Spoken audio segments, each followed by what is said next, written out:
Welcome back to CNN 10. This is our third week on the air in the 2019 fall season, and we're happy you're part of it. My name is Carl Azus. I'm at the CNN Center. The first story in today's international coverage takes us to France. That's where the G7, or Group of Seven Summit, is taking place.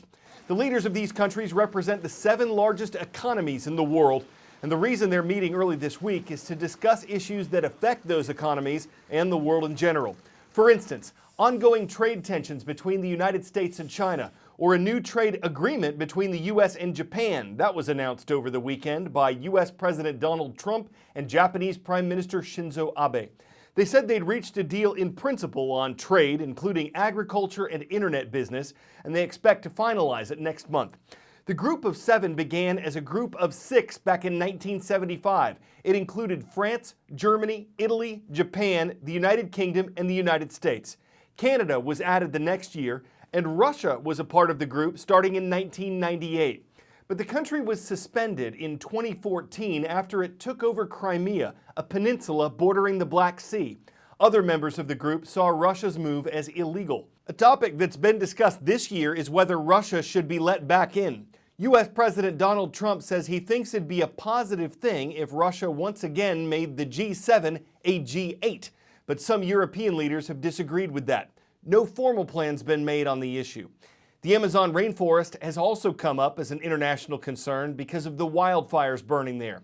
Most, though not all, of the Amazon wildfires are in Brazil, and G7 leaders are discussing ways to both pressure Brazil to do more to stop the fires and offer help to the country in battling them. Brazil's government has sent tens of thousands of troops to fight the flames, and it's also hired hundreds of temporary firefighters to help. Burning in the Amazon is at its highest level since 2013, and Brazilian President Jair Bolsonaro says that though burns occur every year during the Amazon's dry season, this year's worse because of warmer than usual weather. But critics say his government's policies play a role.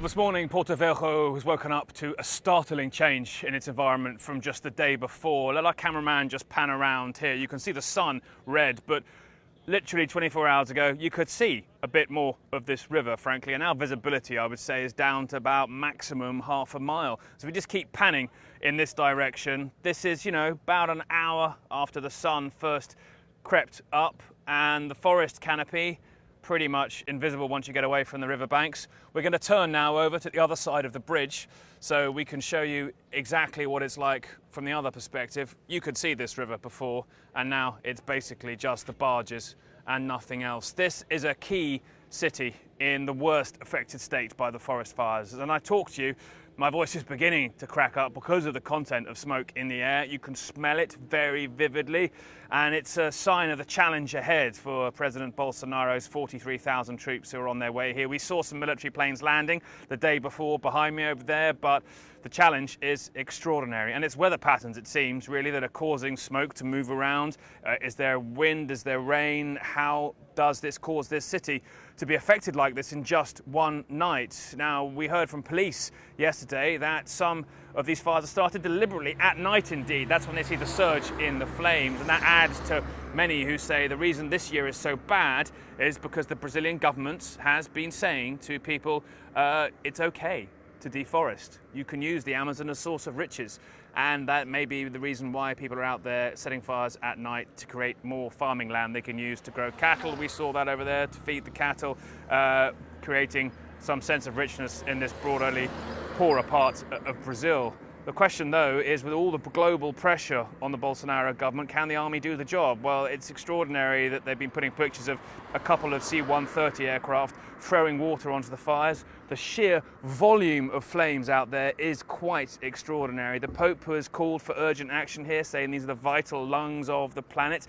in his noon prayers in the Vatican this day, but whether or not that is heard in this deeply religious country, whether that changes the dial of public opinion here, which seems split between those who realise this is really what we all need to breathe. 1 in 5 of our breaths has oxygen that comes from the Amazon rainforest, but every minute, 1.5 football fields equivalent is being deforested. These are startling numbers that barely bring home the fact that this year there's 85% more fires than there were a year before. This emergency here you can smell all around you, and the question I think for people now is whether the Brazilian government has this by itself with its army's capabilities. Does it need outside help? And does it really at its core have the political will to deal with these not unprecedented but extremely bad fires?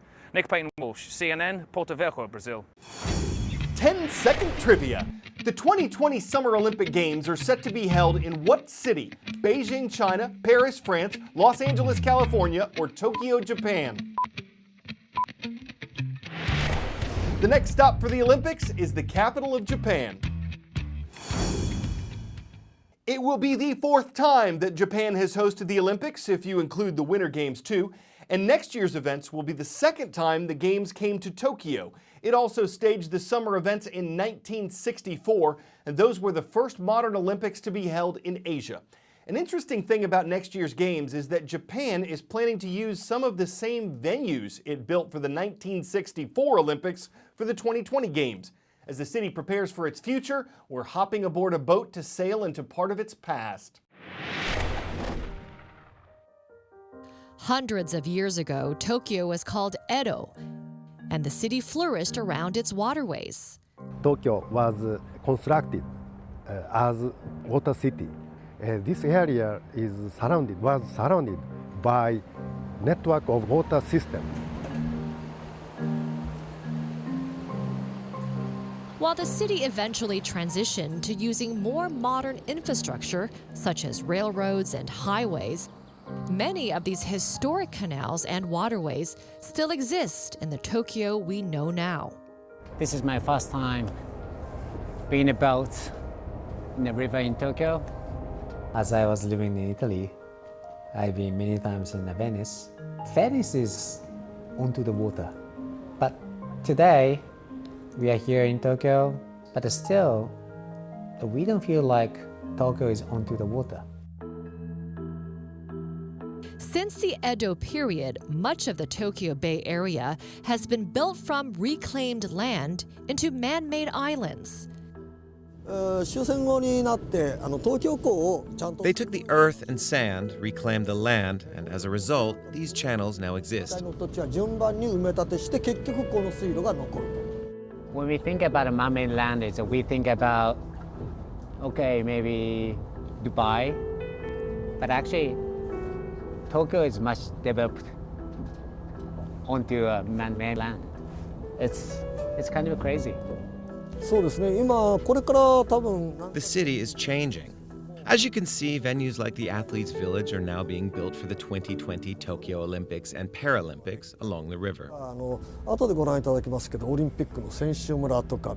The guide was really great. He knew a lot of things.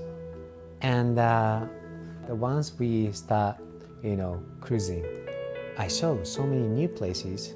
それまでずっと今日の方にあった町にあったところが何もない。I think when you come to Tokyo, when you see Tokyo, you have to have experience both sides. Living inside Tokyo, and in a way, looking at it from outside, which is from a river, you see Tokyo in a different way.